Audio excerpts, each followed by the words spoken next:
Listen to us in silence. Good evening. My name is Christopher Chase. I live at 2790 Friendship Road. I'm speaking on behalf of myself and my mother, Sally Williams, who was unable to attend tonight. She sends her regards. She's been a little under the weather.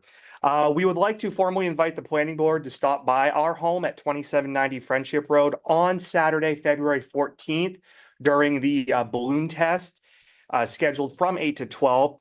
We'd appreciate it if you would come and see firsthand the balloon from our yard and our home. Thank you. Right.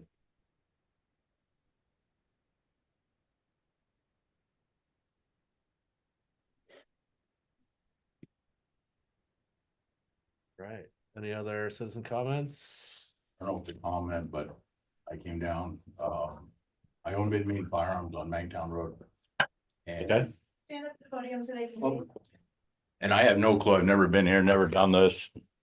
Sure. All I'm trying to do is rectify a small and home-based business that I have. I've had one there since 2011. I sell firearms. I'm a main guide. I get guns in and I transfer them. I do gun cleaning. I gunsmithing. I build AR-15s. I do all this stuff. I'm licensed by the FFL, federal government, the ATF. I've been a first responder, retired now, DOC, 27 years. So I've been around this. I was the chief firearms instructor for the prison. I used to qualify Waldeboro on our range. I've done everything, been around guns all my life. So I've had this home-based business, been doing it 1449 Magtown Road. We're going to sell the property. It's a rental. And I've had enough of the rentals. And I built a building, got permitted to get a building. It's 14 by 28. It's 300 and some square feet in my yard at the house. And because I sort of retail, but not, I mean, I don't want to set the world on fire. I don't want to be a Cabela's. And I've done it, like I said, maybe 30, 40 guns a year. I do work on a lot for people and I do transfers. I sell gun oil, stuff like that. I give lessons. I sell ammo if somebody needs it. And the guns, as far as selling, I can do them out of my house, but I want to do it all over the building. And that it's a showroom, but it's also where I just want to be everything in there. The reason is insurance is cheaper. My shop that's over on 1449 that's been there since 2011. It actually started as a little sporting goods deal, and then it moved into the FFL, the gun shop. It's $5,000 a year because of the rental upstairs. That's a lot of guns. I got to sell a lot of stuff to make that back, the lights and everything else. So if I move it to the house, we're looking at maybe $1,000 a year to insure that building with everything in their liability, which I am insured. And I'd rather do guns legally than undocumented with all this stuff that's going on. So that's why I have an FFL. I've been audited. I was audited 3 years ago on our anniversary, of course. That didn't go over well, but I passed with flying colors. All my T's are crossed, I's. I mean, my books, I have books, and you got to keep them for 20 years, and then you turn them in or whatever they want. Passed all that, but like I said, I do provide a service with lessons, gun cleaning, gunsmithing. The incidental stuff comes with the ammo, the gun oil, and all that stuff. And then, of course, the gun sales that people order from a catalog or have shipped to me.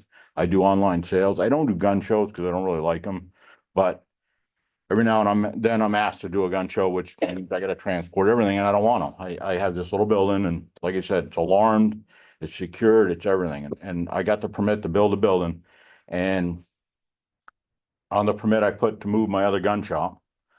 And I just want to do it, like I said, just out of my gun shop. And I know the land use thing at 10, I wrote it down, 1011.4.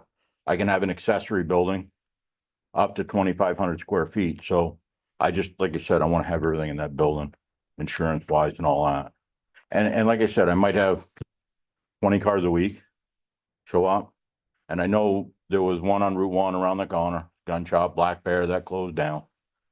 There's other businesses all around me. And like I said, I'm not trying to be a Cabela's. This is to supplement my retirement income from DOC. That's all it is. Keep me busy, really. I don't want to sit on the couch. I want to do something, you know. At some point I might build bird houses or picnic tables. I don't know, but just something to keep me busy after the retirement. I mean, the job was, you know, something that You don't just put down and then walk away, so you gotta keep busy. So that's about all I gotta say. I'm just kind of hoping to get that land use thing done and changed, and so I can have some kind of retail business in there, in that building, instead of going in my house to sell the guns, but doing all the transfers, the gunsmithing and everything in that building. My house is 70 feet, if that, from the building. So it's heated. It doesn't have a bathroom. I can't live in it. It's just a shop. That's all it is. So, So I just wanted to, Yeah, I knew I that. talked to Mike quite a bit about this, and I actually Yeah. encouraged him to come and chat with the board about potentially changing it. Because one of the things that I explained to him is when you get into the matrix of the land use ordinance, retail sales is not allowed in the rural or the residential zone. Right. What zone is this? It would be rural. That's what I thought. Okay. So the issue at that point in time is because, you know, he can do repairs, he can do all that stuff. But when it came to the sales, he's precluded from running an independent shop Yeah. from that. Right. Stan Waltz had issued him a home occupation, and I have honored Stan Waltz, saying it was done 2009, was it? yeah, 11, and Whatever then it was, it prior to was- that, it was sporting goods and all that. Right, so it was quite some Yeah. time ago, so I agreed if he's running it out of his house, then it is a home occupation, because Stan Waltz had, you know, signed off on that as a home occupation. However, I guess the question out there into the board is this the type of thing that the board wants to see changed, or do they want to preclude all retail sales out of those two zones? So I encouraged him to come to the board and you know, talk to you, and that's where we stand. Yeah. Okay. And I'm confused a little bit on some of the stuff. I mean, I know that, you know, and I'm not throwing anybody under the bus. I don't do that. But, you know, there's other businesses that have showrooms that sell stuff right there. Clean stuff, work on car, you know what I mean? So that's all I'm trying to do is just this little, I have a question. go ahead, yes, ma'am. Is this I don't know what word to use. I'm gonna use the word business. Is this a business that would have regular store hours, or is it a by appointment only? Kind of sort of both. I'm gonna be in the yard if somebody shows up and it's fine. The ATF asked me to do hours. So I usually put appointment or 10 to 6. That's it. And Because it's Monday through Friday, won't even be on the weekends, probably unless it's by appointment on the weekends and. Because I wonder out loud if it's a by appointment only, which can be as liberal or not. Yeah. How is that different than somebody selling guns through Uncle Henry's? You know? Thank you. I'm just asking rhetorically. Yeah. I don't Because they have a know. business location and a building. Okay, That's the difference. If they're Yeah. selling it out of their home, again, it could be a home business. However, this is a designated building for that use. I mean, I can bring all the guns in my house and sell them all day long. And I don't ever, you know, and I don't wanna harp on Uncle Henry's. But I'll give you a little instance. I had a guy, and this happened a lot with Uncle Henry's. And they sell guns, they wind up in Massachusetts and right. burglaries and all that. That's why I document everything's done by paperwork. Right. I had, and this is an actual happen, had a guy buy 2 guns. Lives down Friendship somewhere, and he went to Massachusetts, sold them in a parking lot. So, you know, the ATF shows up, I show him my paperwork, I didn't do a thing wrong, I helped him out right to the T. I even told him where the guy lived, because he moved and I knew it. They went right there and, you know, so, and I get to know my customers, because I don't have a giant customer base, you know, and doing lessons and everything else, so. Well, and one of the reasons I use the Uncle Henry's example is it sounds like you're trying to do this the right way. Legally, Right, exactly, or the best way. yeah, And I can't control people after, you know, well, 6 course. months down the road, so. so I just, you know, just trying to feel out, is there, you know, what would we have to do to support this? I mean, You'd have to change it to allow retail sales in that area, or Yeah. they, you know, have it so that there's a size limit on retail sales in that area, something of that nature, but Yeah. Is- it, as it is now, it's either a yes or a no. It's Yeah. either, right, you know, and right now it's no in both the rural and the residential zones. But in the shop, I can sell all the incidentals I want that go with gun cleaning and like I sell ammo to the range down here in Waldeboro. because it's specialized ammo. I'm one of the ones that can get it. It's a specialized for steel, for indoors, lead free and all that. I sell it to those guys for shooting in there. I support the range. I give ammo donations. So all the incidentals I can sell, but to sell a gun, I gotta walk over the house. And it's 70 feet. And if it's all in the showroom that's locked up, alarm, secured, it's in that building, it's camera, there's cameras on everything.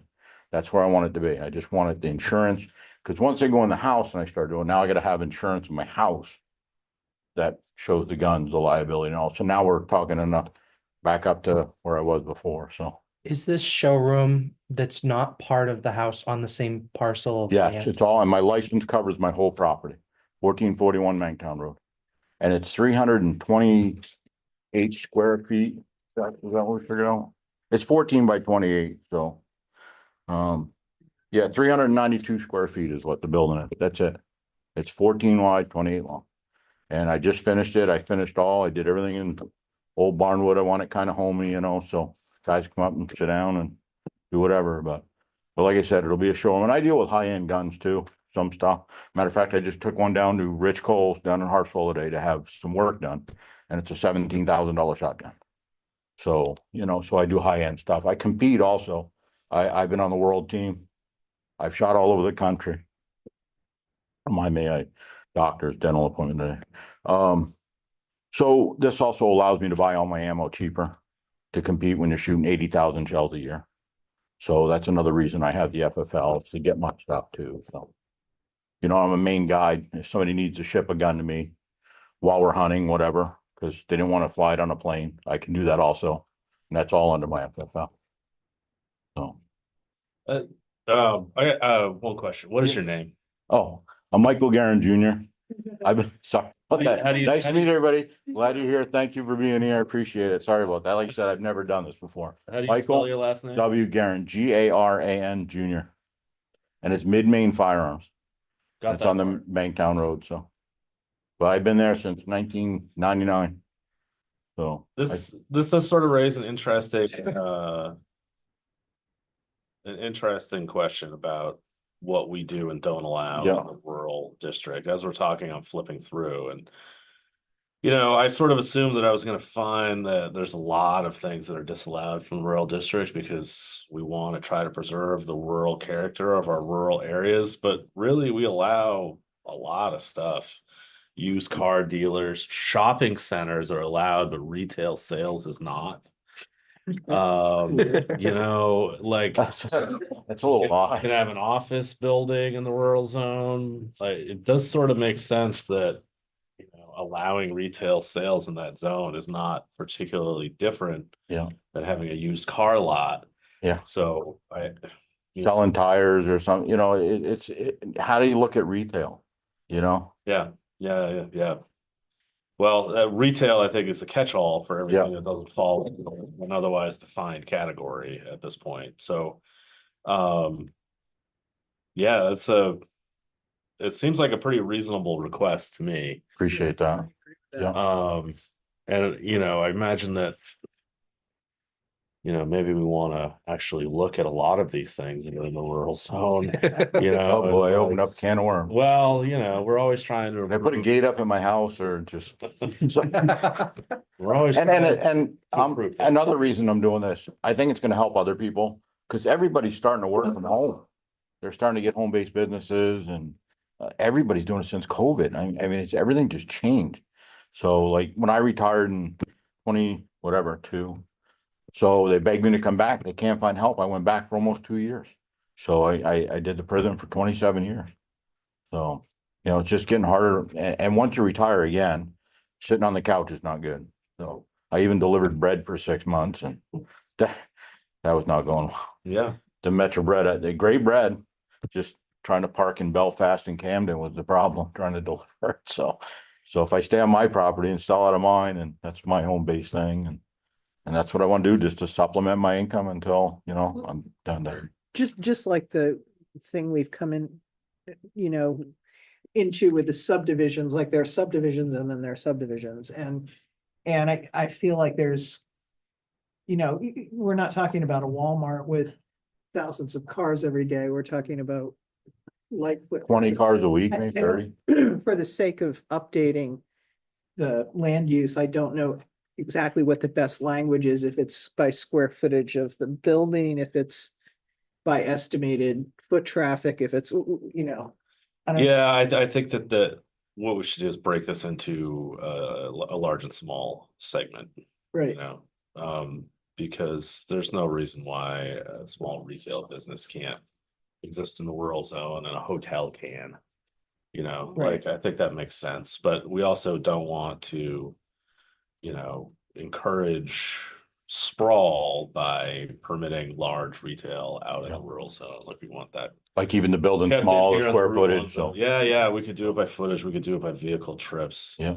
Um, And I saw in there, it said Yeah. 2,500 square feet for an accessory building. I mean, mine's not even, you know, mine looks like a shed. yeah, But I mean, from the outside, you wouldn't know what it was. You know, and I was gonna put a sign, but I mean, you walk in, everybody's like, holy cow, you know? So I've had people come over to see the shop and, you know, and I built it right straight on myself. So now it's like getting anxious to get it open. It's like, ugh, now I gotta go. Right. Whatever.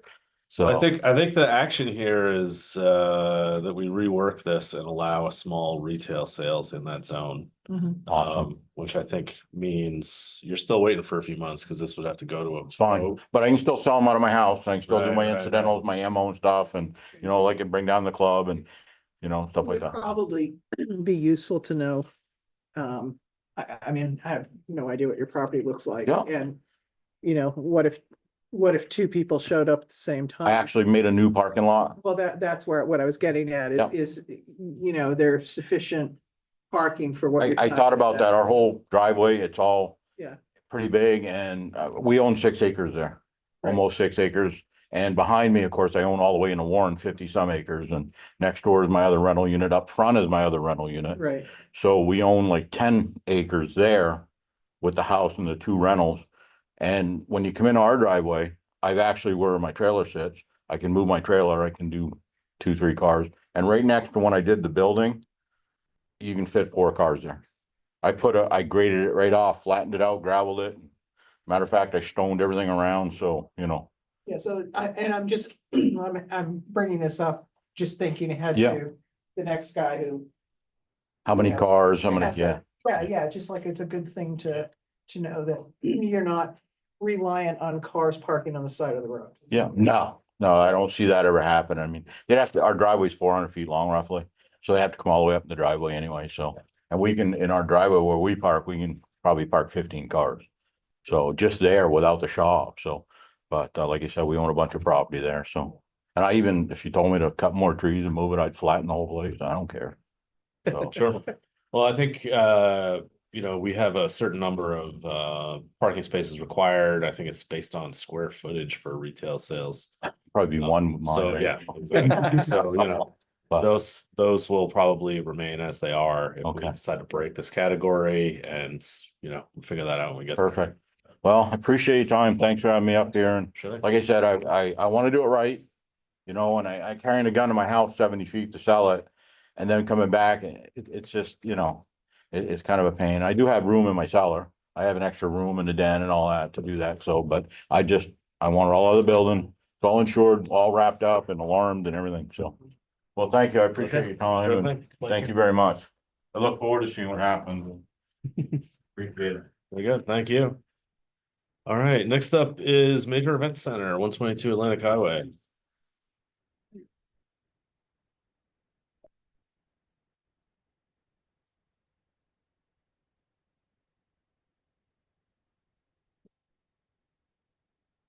All right, we're back. Welcome back. Good to see you all again. It's nice to be here all the time. Last time we left here, you guys had a little list of stuff to do. I updated the maps. I realized that I did not send you all the link to the online map, which is much easier to see than the printed off maps. And I was telling Margot, it's the online one is cool because you can turn off clusters of things. So Did I send the link in, Have the email? Oh, maybe you did. Maybe it is. There is definitely a link to a Google map in here. There you on go. the Page after the. So because I keep adding more and more stuff, I just. Organized. Yeah. It's hard to see if it's not, if they did. Yeah. Do It's know a- whether or not they actually clicked on it, they don't, but. I did not. I will admit Thank you. that. Kate. Thank you, Kate. It is, because I just keep adding more and more stuff, it's nice to be able to group layers. So you can turn it off and on, especially I went back in and added all the wetlands and the protected areas and, different trails and roads and planting plans and it starts getting clustered, real quickly and, cluttered to look at, so. I put in a planting map, and just tried to improve the way the map read. Terms of moving forward, I'm probably gonna have to come back and see you again soon because you said, let's talk every time I want to do stuff and I'm already trying to do more stuff. I submitted a couple of plans this week or last week to Mark. And now have an even bigger one that I'm going back for. That I'm working on and so I'm gonna just keep bothering you guys. I got a question. Yeah. The farm stand, is that where the driveway has that little jut out parking? Is that? It's right where it turns there. Yeah, There's like that, yep, that little jut out right Yep. there. Okay. and there's a nice little level spot. Yep. Um, Well, last summer we were using it as the farm stand and there's maybe parking for. I mean, last summer I mowed a bunch and I kind of, my mother-in-law put some sunflowers in. It's probably parking for 6 or 7 cars. But I can just mow more if I wanna. Well, I like that you broke this into phases because, Yep. because this is clearly evolving. Yep. And I know that we said the last time we were here that when you get to the place where you actually start building buildings, then that's, Yep. I mean, mowing fields and having cars park in them is like a conceptual thing that I think we were, happy about, but it is helpful to see that you've, broken this into phases, so it maybe directs our conversation a little bit. And I'm gonna try to probably be more aggressive about that timeline, but I'll keep you in the loop all the way through. I have had a bunch of trees cleared. I don't know if I had that. I think they were working on that last time. So to get CMP out there, they won't talk to you unless you can walk clear out, there. So to get CMP, to get power out there. And that's just such a long process, but just picking away at it. Been clearing trees, getting estimates for poles to get out there. Trying to get an estimate or just got an estimate from Justin at Hatch to do a new well. So that we can get power and water out to the event center area. None of it's super sexy, but it's infrastructure work that I gotta do, so. I mean, I think in terms of, what I'm looking for from approval is just to keep moving forward, but to do some amount of stuff there this summer.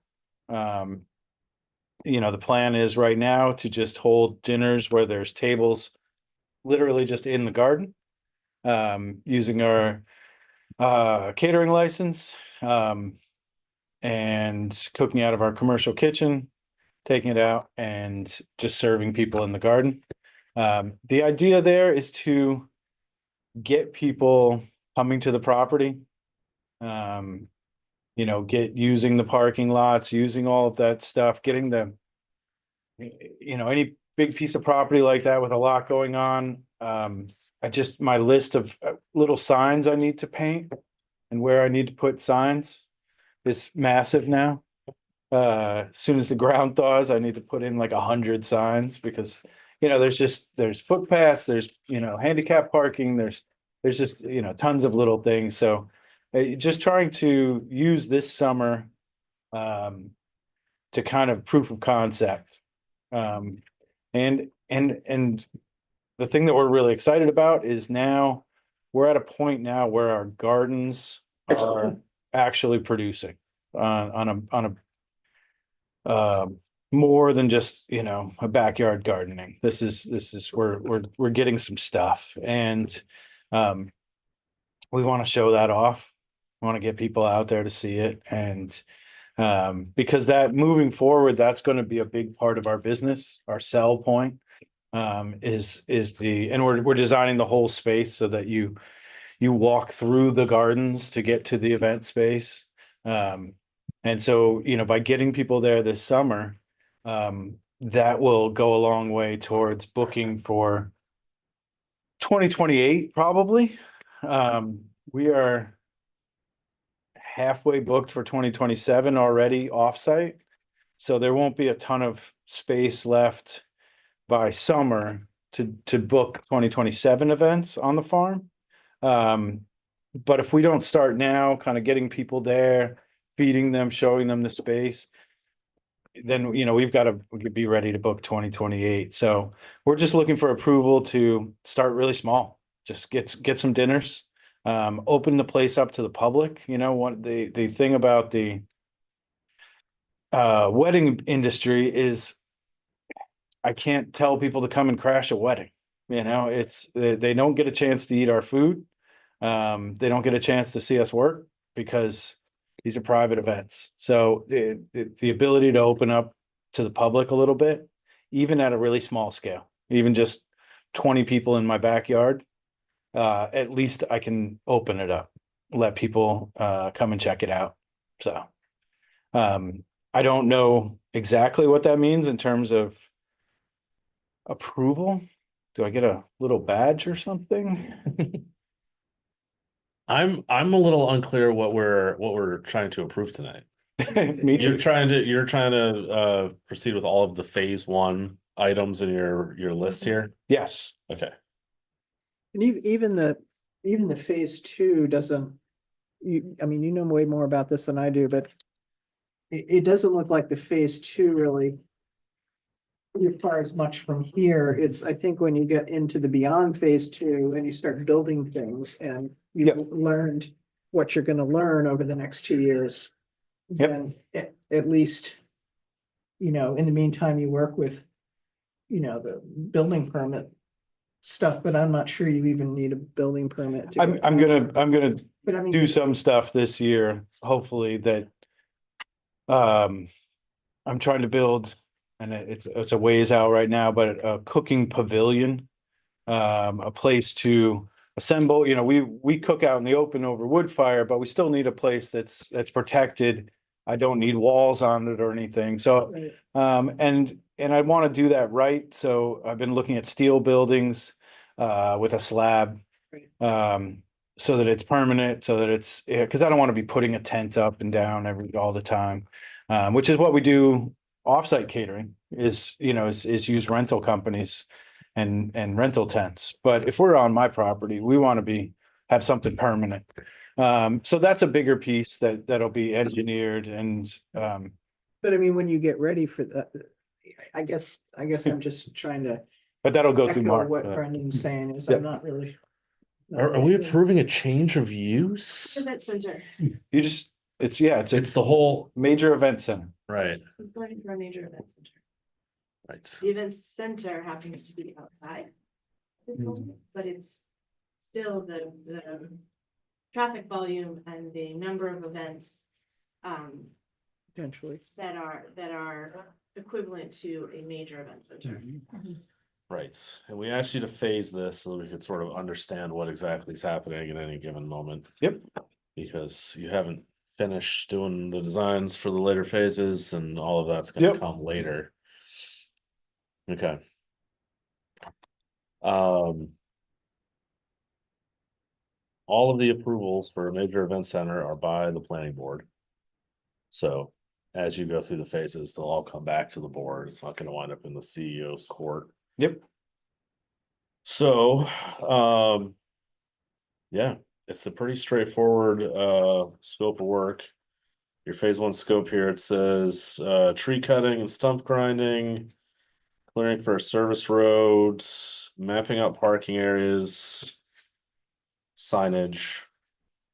It's still a grass parking area, Yep, right? yep. Um, I don't. so you're not even building the road at this point, you're just clearing and Well, the new driveway's in, the new driveway will, and that was the big improvement last summer. The new driveway will get you to the parking lot. right, right. But Right. you say here that you're cutting trees for a service road, which I assume is one of these that's going Yep. out back into Yep. the back part of the property. But there's already an emergency access road existing, Oh, okay. that will be kept clear, and marked with more signs. So really, this phase doesn't really have a lot of construction at all happening in it. whatsoever, It right? really It's doesn't. really just it's sort of a change of use. Yeah, in I mean, the that's- biggest thing was the driveway, you Right. know, was the biggest construction project. Okay. You know, to meet all the DOT requirements for having that higher volume. Yep. What was I it? also think it's whether or not he can have events at his farm this summer. Right, and that's what the approval of the event center is about, right? Without that, you're Yeah. limited to however Yeah. many people you're allowed without having an event center. Yeah, okay. That seems pretty straightforward. The only thing I wanted to mention, and again, I'm new here, so we'd have to double check whether that zoning planning board even regulates, but whether or not the emergency access road has sufficient fire truck turnaround, I believe it's most roads, just, within 150 feet of the end of the road, you're Mhm. supposed to have either a hammerhead turnaround or a circular. Yep. I would It's got lots of turn Yeah. opportunities, yeah. All right, and we've got letters in the application here Yeah. from the EMS and fire chief. I do think Derek's comment about potentially having a emergency plan, like even just a sign that says, this is where you go if there's an emergency, wouldn't go amiss. I don't think we regulate that. But it would I'll be put up some more signs, yeah. More signs to put up, yeah. Yeah. And I'm actually the existing or the previous driveway. I'm going to close that driveway and make that emergency entrance only. So that during events, there's only one, there, nobody can block that. You can get in and get to the events, no problem. So when you get to having a wedding, like, what would you consider a big wedding on that property roughly? 500 people? No, I wouldn't do 500 people. 100? Most of our weddings are 110 to 120. Okay, Uh, so moving, I guess just reading the feedback here.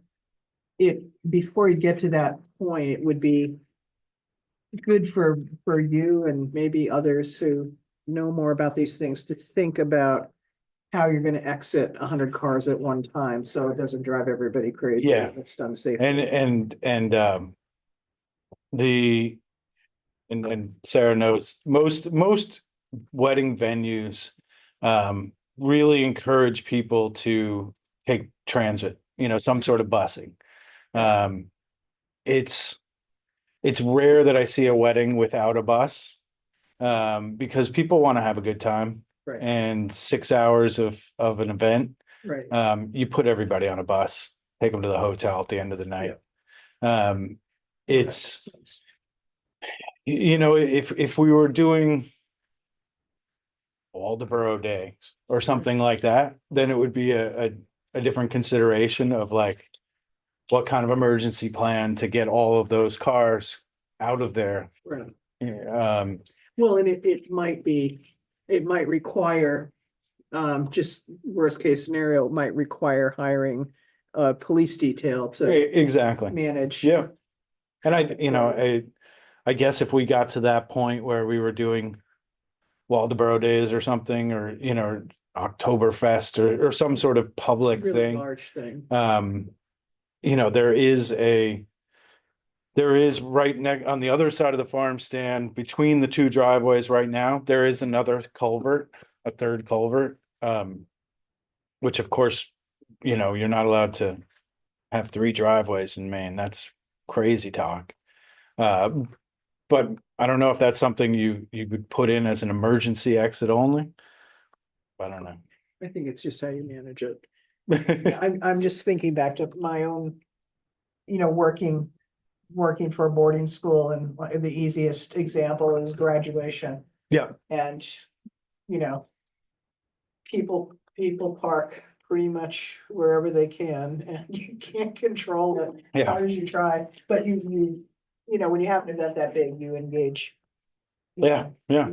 Local police to help manage the traffic. And you know, at least on the upside, I've got the space Yeah, to handle it as opposed to, I mean, how many events around here do you see where it's overflow parking is way down the road? right. You have enough to handle everything on the. You road. know, even When you the, get that far, I mean, the bus thing is a good solution, especially with the liquor license and. the yeah, alcohol no, consumption. I can't I can't require it, but I'd lean on people hard, you know, to Your use buses. preference, Yeah, right. it's exactly. And most people want that. Yeah. You know, that's, you know, clearly that's in their best interest too. And we're lucky there's a country coachways is right on, right Yeah. around the corner from us. Yeah. And they're great. So, you know, I would just push everybody towards them. But you know, yeah, we will have to, and we'll get there. You know, bigger public things. Right. Well, But that seemed to be the one stated concern and yep, not insurmountable, it sounds like. no, I got a question about traffic.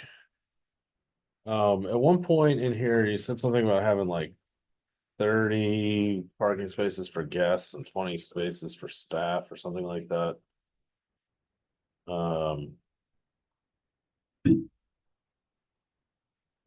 Yeah, we'd like to cap the parking for events at 20 staff vehicles and 30 guests. for this year. Right. Yeah. So under the traffic impact analysis requirement in here, a traffic impact analysis demonstrating the impact of the proposed projects on the capacity level of service and safety of adjacent streets shall be required if the project or expansion will provide parking for 50 or more vehicles or generate more than 100 trips during the AM or PM peak hour based on trip generation, 7th edition, published in 2003. On the submission checklist here, though, it says 60 trips per day on event days. So I guess I'm a little unclear with the sort of conflicting information in here. Do I not understand a trip, perhaps? Well, yeah, maybe. So if we've got 100 or more trips, which usually means in and out, I believe, you know. Is that, so that's, Well, if you got parking for 50 vehicles or you're generating more than 100 trips. So in here, you're saying you've got 50 parking spaces, which to me is triggering the need for the traffic impact analysis. How did you get to the 60 trips a day on event days that I'm seeing here on the checklist? I'm not sure where that number comes from. Are you counting a trip as arriving is one trip and departing is a separate trip? No. Okay. so it's in and out is one trip. Yeah. Yeah, No. no? No, Okay. in is one trip, out is one trip. Oh. Really? Okay. Okay. Well, in that case, Okay. there's In that twice case, I gotta there's twice rework. as many trips. Okay. So, I didn't understand that at all. yeah, I apparently I didn't either. None of us did. Where do we find this definition for a trip? Is that in there in the book somewhere?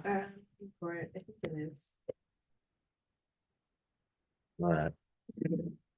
Well, I think that's given the, you know, sporadic, huge amount of traffic that's going to wind up coming through here, I think it's sounds like we're gonna need to have that traffic analysis. I'm sorry, I'm just looking through here, seeing if we can find the definition for a trip. It's not under. I thought we went through this a couple of years ago and we decided it was an in and out, it was one trip. I can speak to that if that would be helpful. Yeah. Because we just had, Mark knows, we just had to have everything reviewed from the main DOT for Topsail. And they were determining that a trip is one in and then another one is out. So similar usage, I would imagine, Shane. And yeah, we've had to make some corrections, or this spring we have to make some corrections to our driveway because of that. Okay, well, I'm sure it's probably the DOT's rules. They would probably know. Randy Rodriguez is the guy who's our guy for this area. So Shane, happy to share everything I've learned Thank you. across all of this, but just wanted to share that. Great, thank you. Any other questions from the board? No. All right. Well, why don't we run through the checklist here and see if we can do a conditional approval on this and get this rolling. All right, procedural items, conflicts of interest. I don't think that we have any. Applicant has standing. Application is complete. There's no findings of fact with this that I've seen yet. 3.5.1, the application's been accepted by the town office. The estimated cost of construction is left blank here, but in the documents, you said it was around $50,000, But yeah, right? that keeps going up, but yeah. Yeah, it always does. But also you're actually talking about infrastructure for that $50,000, Yeah. not actual construction of the structure Yeah. at this point. Are you looking at the checklist for him or for Sarah? For him, is there a checklist for Sarah as well? I was looking at Sarah's checklist. Oh, okay. 22 Atlantic Sarah's Highway. checklist. I don't know that I gave everybody, It was attached to the packet you Yeah. gave us. just wanted to make sure. I'm glad you said that, because I was looking at the wrong thing. All right, estimated water and sewage, that's all staying on site, porta potties, so there's no septic required for Yep. this, right? We'll get to that next year. Yeah. It'll be a longer meeting. All right, so 3.5.2, we don't have engineered drawings, but I think we don't necessarily need that for this.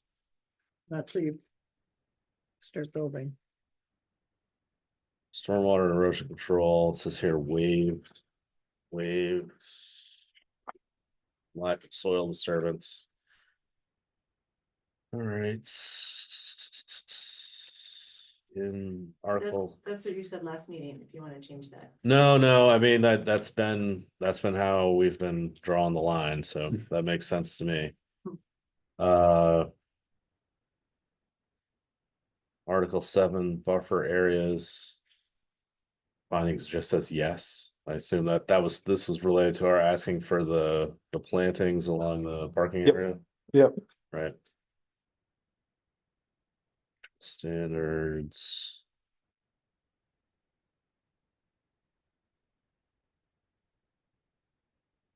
We've got our contact from emergency services about everything. Archaeological and historic sites. I don't think we've seen a letter about that yet, right?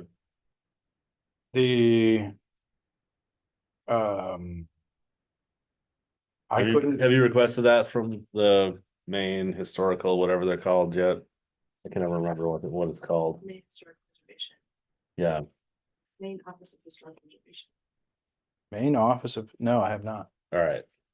I thought I did look on the map and click to view any historical things and This- nothing came up on the property. This is the same thing that they will do, but you have to request the letter. Have them send us the letter.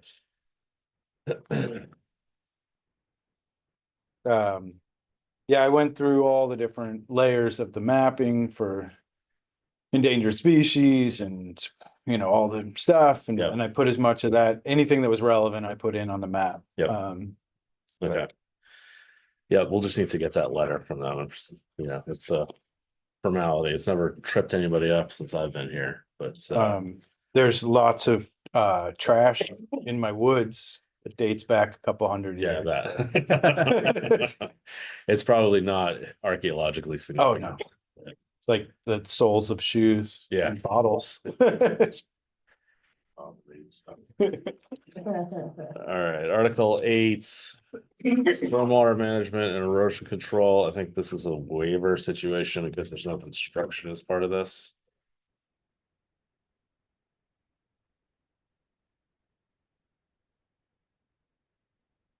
Hydrogeologic assessment of groundwater impacts. Pretty sure that does not apply here.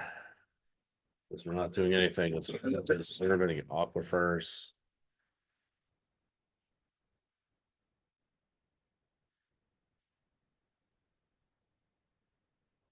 The trigger here for the groundwater impact analysis is when you start pulling 2,000 gallons of water out of the ground per day. Okay, I can't imagine that you're gonna approach that yeah. with your facility. Well, I haven't even gotten my well. Yeah, drilled right. yet, Yeah, but, okay. And I think, We'll call that one NA. yeah, All right, water quality impacts.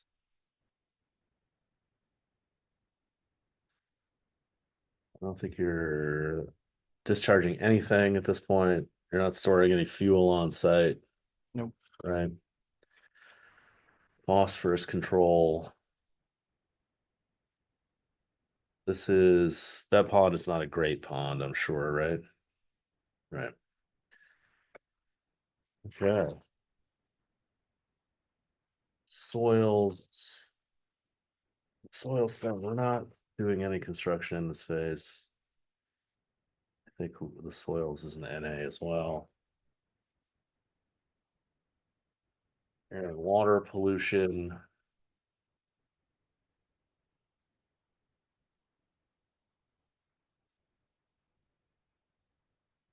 Can't see how anything that you're doing is going to affect this. 8.8 is the aesthetic, cultural, and natural values, which includes the habitat map, which you have provided. I don't think anything about this is going to offend anybody's sense of aesthetics at this point. no, You're outside of a flood zone. Your wetlands, river streams and wetlands here, just needs to be identified on the map, and you're Yep. not doing any work in those areas, Nope. right? that's just a little creek that runs Yeah, at it's the lowest seasonal, right? point. Yeah, I thought, last summer it would maybe not dry up when we got all that rain, but it dried up. Yeah, So, yeah. All right, and then buffer requirements for water quality protection. This is.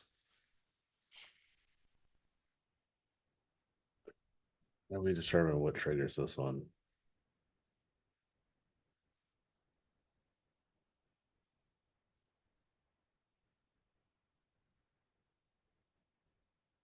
Well, this is about vegetative buffers between disturbed areas of development and water bodies. So I think again, until we get to the point where you're disturbing more soil, we don't need to deal with that. So I think we have an NA here for 8.9 through 8.11. and so that'll just be keeping stuff away from that little creek, Yeah, it's. because I can't go, I can't go anywhere near Kaler's Pond. Yeah, And so the only other water is that little, the lowest point there coming down between Dow's and mine. There's, it's requiring you to keep a vegetative buffer. it's a, yeah, Of. And the width of the buffer varies by the slope. So we've got a table in here under 8.11. And the buffer area is measured along the surface of the ground, and the steeper it is, the longer it is.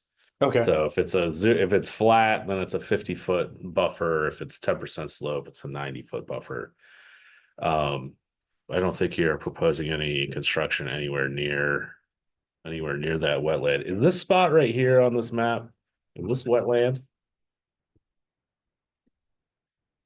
nope, Okay, this is the house. yeah. And that's the holding tank. That's the leach field. oh, gotcha, okay. Yep. Okay, Nothing going near it. all right, so I think we're good on that. Traffic. I made them all blue. Yeah. See where I was going there? Traffic impact analysis, we are going to need, right? I think we've just determined. But we can do that as a condition. 9.2, which was the driveways, and the note here from last time was that we needed a plan for the landscaping, and you've provided a planting plan. I assume that all the green trees here are the apple trees that we were talking about. Yep. Right. What are the red ones? Are they existing trees? Those are magnolias. Oh, cool. I started planting a couple because they're my wife's favorite trees. And she wants more, so. Great. I don't know anything about what that's gonna end up looking like. Gonna drop a lot of white flowers. There we go. All They're surprisingly hardy here. One wedding a year will be very lucky. Right, exactly. All right, the 9.3 is parking and loading. Yeah, so how many parking lots do we actually require here? Keith, have you already looked into this? This is an interesting one. Do we have event center on the chart? Does not appear that we do.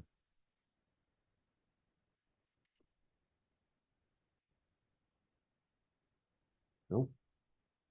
Okay, You have theater, auditorium, public assembly. yeah. Maybe the closest we could get to event center. Which is one space per 3 people. You were talking about having events of around how many people? I mean, this year we're capping it at 24. Okay, But even in the future, he said 120.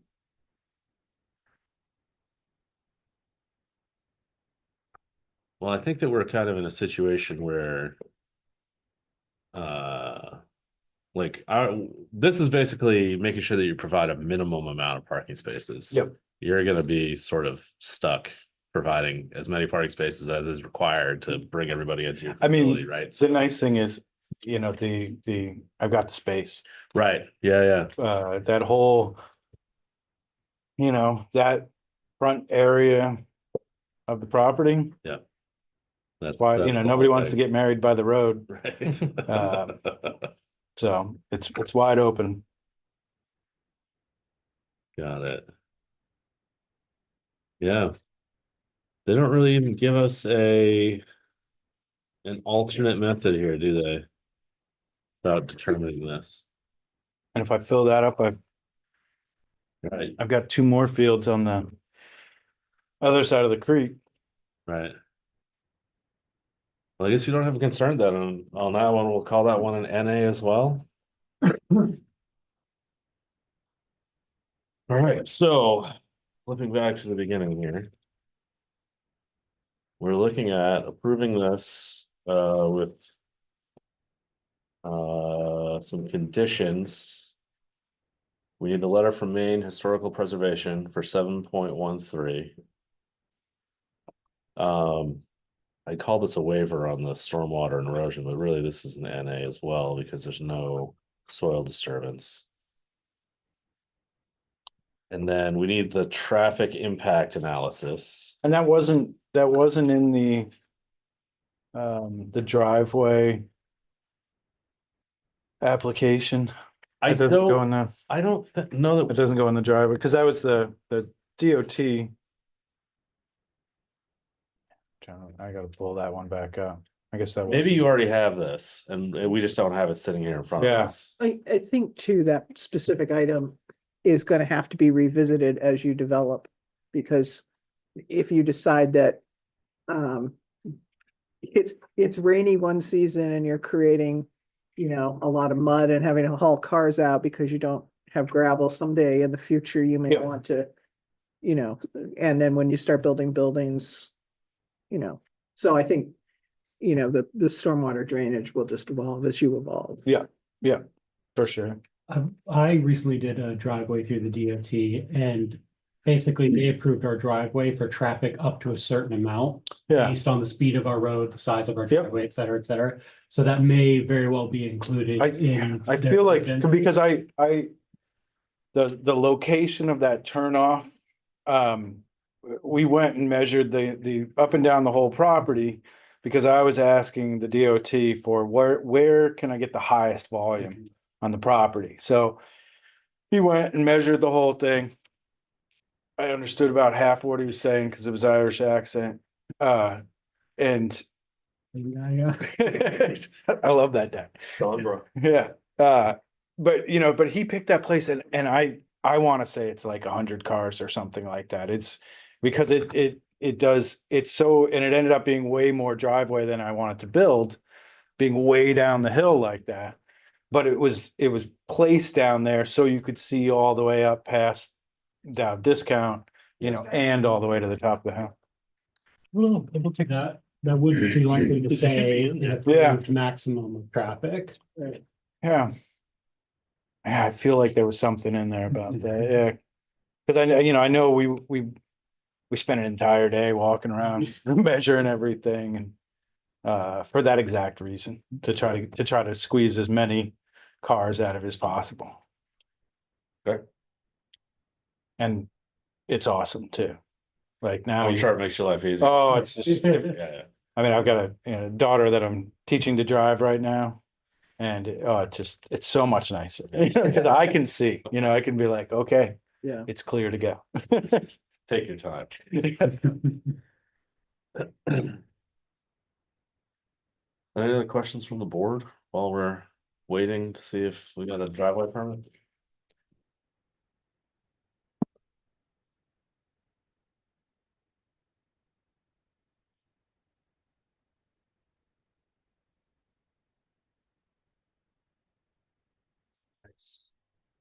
What's that? Yep, just past there, yep. My sign that has doesn't give any clues as to what I'm up to. Like, I Yeah. can ask the board, like in my license now, I can add bus driver and security and come down the house. Oh, there you go. I'm on weekend. I've done some events with security details on them. It's not in the packet because I remember seeing it before. I thought it was in the packet that went out to the planning board. But it's not on the file. Well, I'll dig around for it. If not, I will get after the DOT for it. Well, there's really no showstoppers here aside from, getting those two documents. So I think that we can approve this with the conditions that we need to get the letter from historical and the traffic impact analysis. All right. Does that make sense, everybody? Mhm. Yep. Is there a motion? I move that we accept this with the two conditions you just cited. I second. Any discussion? All in favor? Nice. Yeah. I'm gonna start advertising it. Yeah. Thanks for coming down. I'm sure we'll see. you in a couple months. I needed to do it now because I need to advertise. Some, Right. Summer's gonna come. yeah. So it's 35 degrees today. What are you talking about? I actually had to wear one less outer layer because it was too hot. All right. Next up is site review for 365 Bremen Road. I believe that's Sarah on Zoom. Hey, Welcome. it's great to be here. Nice to see you guys again. Thanks. Me too. I have to say that I've read through your application and I'm very confused why you're here. Explain this verbally and help me understand. Sure. Yeah. Hey, everyone. Thanks for taking the time to help us with it. It appears to be an administrative correction that seems to need to happen, but I'll just kind of walk you through the breadcrumb trail here of where we are.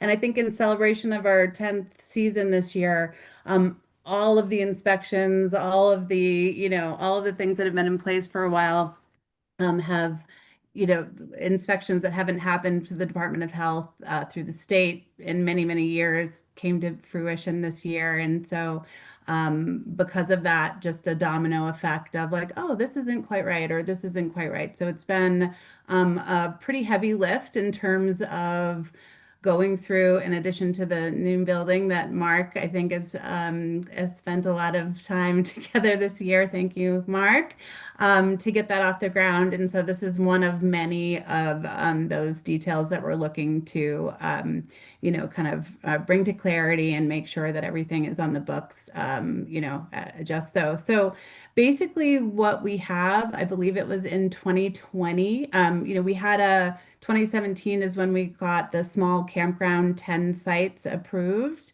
and have been operating with that. This is our 10th season this year. In 2020, we put in a permit for an additional structure for an 88 cabin. We had a groom at that year who was in a wheelchair, and we didn't have any accessible buildings that were appropriate for that guest, and it just felt wrong, and that we needed to sort of make that something that we could make at least this one building on our property for overnight stays accessible with all that. And so we got that permit. Like I said, I believe it was 2020, although that year was a little fuzzy for many reasons. And for the structure, and the Department of Health with this, so with the town of Waldoboro. So we had the permit for that structure, which was structure number 11. And I didn't know small, large campground, any of that stuff. We continue on. And it wasn't until the State Department of Health came by for the first time in many, many, many years for, we get an inspection every year for our commercial kitchen, but no, the same group inspects the campground as well. And they just haven't sent anyone to, do a walkthrough for many, many years. And so it was at that time that they discovered that we are out of compliance with the town code with the small and large campground designation. And so I was working through that with them, trying to remember, the permit and how it all came to be. And so that is, in a sense, what I'm looking to with that 11th cabin. We sort of tip the scales according to Waldoboro's code and definition of small to large campground into large campground. The only other caveat there is that in order for us to maintain our campground designation with the state, we need to have one tented site.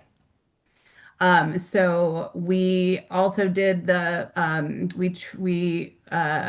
we began in 2017, it was 5 cabins and 5 platform sites for tents.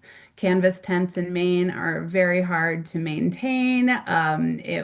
We went through 2 rounds of very expensive canvas tents that got really moldy and, all of that. And it was just a real lift to maintain those every year. So we put in a permit at that time to change from platform to cabin.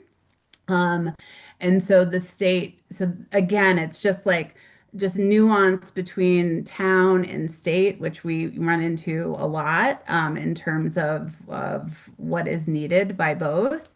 And so in order for us to maintain the campground status, which is essentially what we are out there, they're fairly rustic sites, we need to have one site that is a tented rustic site. So that is the reason for that 12th site, which is a platform that exists. And so those two things have been in place. So my sort of goal with being here tonight was to get approval to be, officially a large campground, which, I've gone over the code with, parking and, density and, all of those details, which I have submitted in the technical document.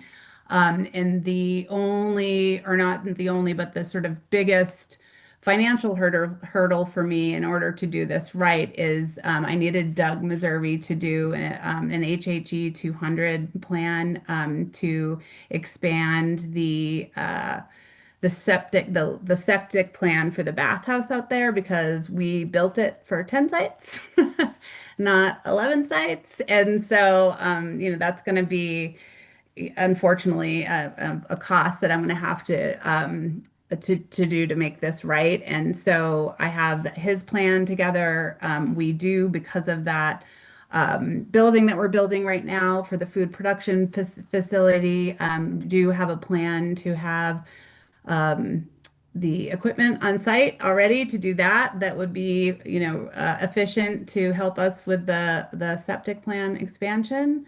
So it's kind of twofold. It's once you approve the small to large campsite or campground designation, I can then be in compliance with the state. I can then go ahead and do the septic expansion to make sure that we're in compliance there is basically what that all boils down to.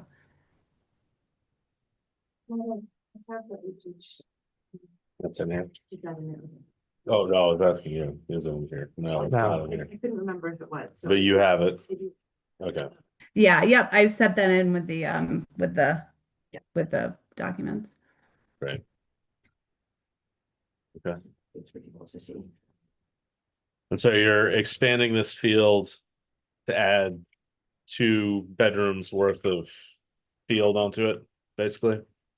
It's actually, I think it is just for the cabin number 1, which has a shower and a composting toilet in it currently. So the rustic campsite would be a rustic campsite. We're not expanding it for that.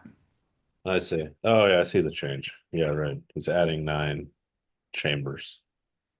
Yeah. Okay. Like Shane mentioned, it's the not very sexy part of operating a place like this, but yeah. Yeah. That's where we're at. Okay. Kate, this is in the rural zone, right? Yeah. Yeah. So part of it is, I think part of it is residential, part of it is rural. And then on the other side of the road, part of it is shoreline zone. But where The campground is in a rural campground is zone. not. Okay.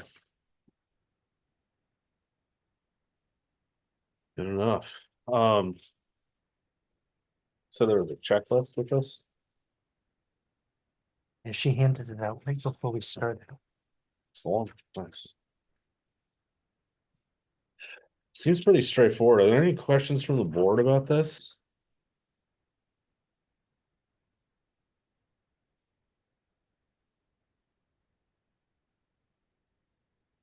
Are there any objections from the board to this? Seems like a pretty straightforward thing. I sort of think we'll just dive into the checklist here and see if we can find any holes in what's been provided.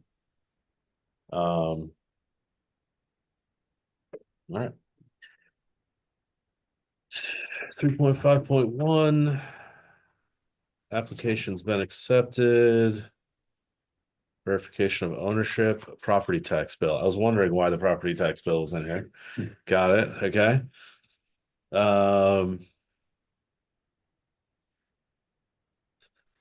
Department of Health approval pending. I assume that's because of the septic field? Yeah, so we they don't have, we have to be in compliance with the town before we can be in compliance with the state. So they are looking for this answer from tonight, and they know that that I'm chatting with you tonight. So they're holding on my license for next season, depending on me being in compliance with the town. Got it. We have the HHG 200 form. There's no change to traffic anticipated. Presumably the traffic got dealt with when the additional buildings got approved. Mhm.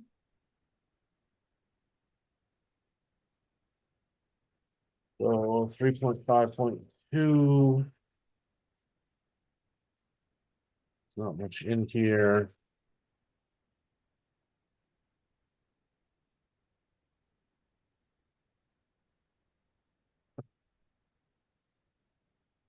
Right, Article 7 buffer areas.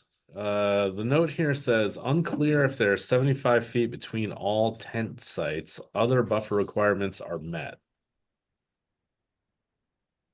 Is this a requirement from, It's not from Article 7, that's from the campground. that's the rules about the campgrounds? Okay, So there wasn't, in this checklist, there wasn't a space for that, and just on the map, it was hard to tell if that buffer requirement was met, but all the other setbacks and buffers that are asked for, in terms of shielding from the main road. got it. I would imagine that the screening about the campsites is not actually in 7.1. No, it is. It's probably in the definition somewhere of the performance standards, maybe. Well- It's 10.7, no, yes, 10.7. What was the question? Sorry, that you were looking for? The note here on the our checklist for approval, it says it's unclear if there are 75 feet between all tent sites. There are. And that would have been approved in 2017 if that was a requirement back then. So this is of the 11th site, which is the one that's kind of tipping us into this conversation, is definitely 75 feet, but I can certainly Right. get that for you And guys. did I understand from what you said earlier that that is the only tent site now? That everything else is cabins? Correct. Yeah. Yeah. Okay. The 12th site is, and it's really not something we had, and we don't rent it out. Like, it's literally just because we want to keep the campground designation.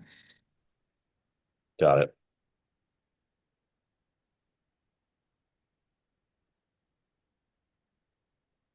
Okay.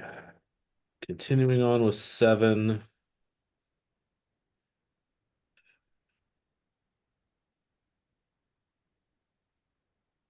There's really not much in here to talk about.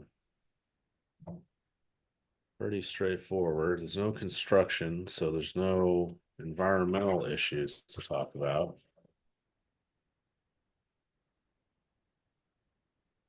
Article 9, there's no change in the traffic.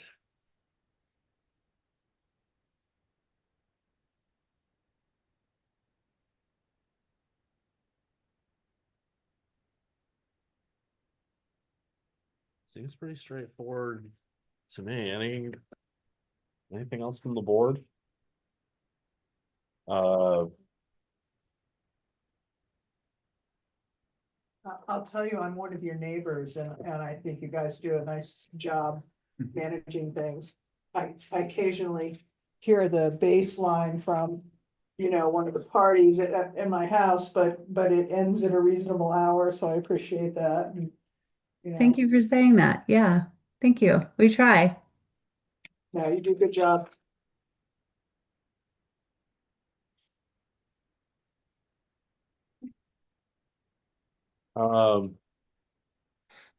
If there's no other comments from the board, I'll move to accept the application. Second. Any discussion? All in favor? Great. Thank you. There you go. Sure thing.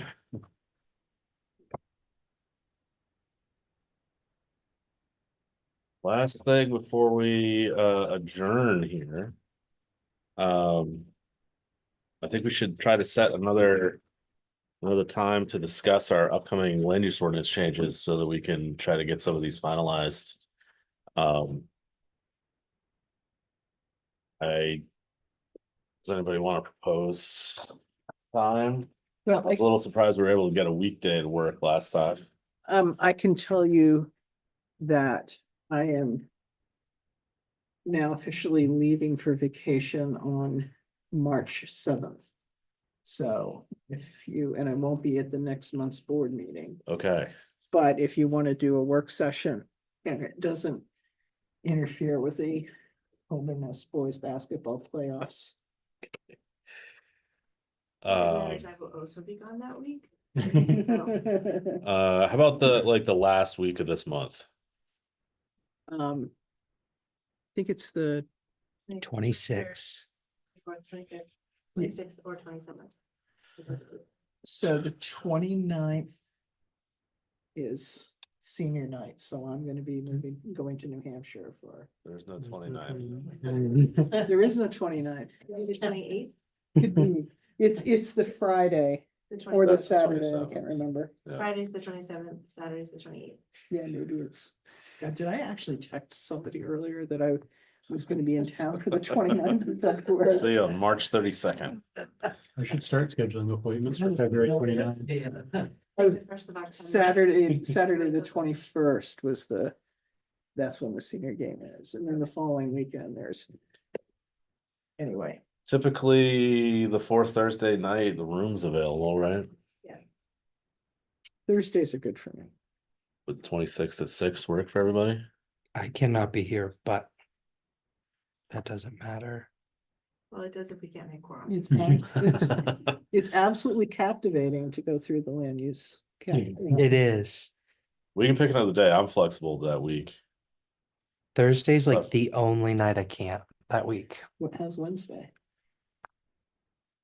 We start bumping into other meetings sometimes. Oh, right. while Gotcha. it's You different know, days. There's a rec committee meeting at 6:30, but if we met at 5:30, we could get in before the rec committee meeting On which day? on Wednesday.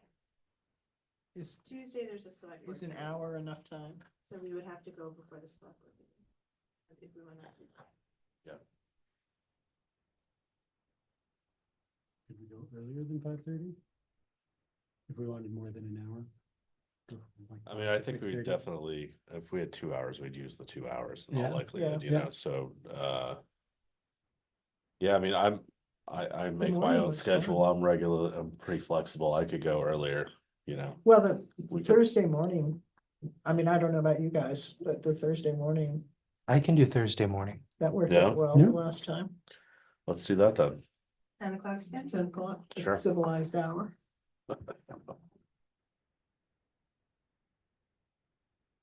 Excellent.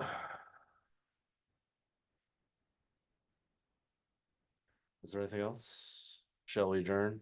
You got something, Mark? Yeah, I just wanted to, it took a bunch of work and everything else, but, under Article 9.1.1, traffic impact analysis. Yeah, It talked about, trip generation, 7th edition of the International, Institute of Transportation Engineers. Yeah. That's where it comes from, and it is one in, one out. So okay. that's where they got that, but nowhere else in this document does it state that as one and one.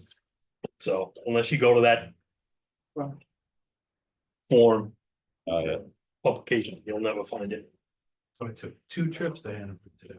Yeah. An entrance and an exit. Okay. What time are we going on Saturday? 10 o'clock. 9 o'clock? I won't be here on Saturday. Yeah, so what do we have set up for Saturday? Are we doing a walkthrough on Melvin Williams property? Okay, Yeah, Earl Duval, the lawyer, is gonna be there. The engineers are not, but the company that's putting up the balloon will be there. The lawyer will be there. He's bringing new maps because they're doing it at an updated location. yeah, Which is further back on the property. And I told him this morning that we were gonna meet at Melvin Williams's property at 9 o'clock. So Great. And they're still gonna fully photograph from all the relevant places, so. Assuming the only thing that might throw a wrench in the works is if the wind goes above 10 miles an hour. They can't, the balloon just lays on its side. They can't get the height they need. Gotcha. It has to be a really calm day, but right now, as of 12 o'clock this morning, or noontime, it looked like we were gonna get about 2 miles an hour. Wind with gusts up to 5 miles an hour for the morning, increasing in the afternoon. So it looks clear. So I think, Great. fingers crossed, knock on wood, that we're gonna be okay for Saturday. Is this walkthrough for the planning board or is it open to the public? Well, any planning board meeting is open to the public, so, This is a planning board meeting? Okay, I mean, it's a site visit and the site visits get noticed. Makes in the same sense. way, so. got it.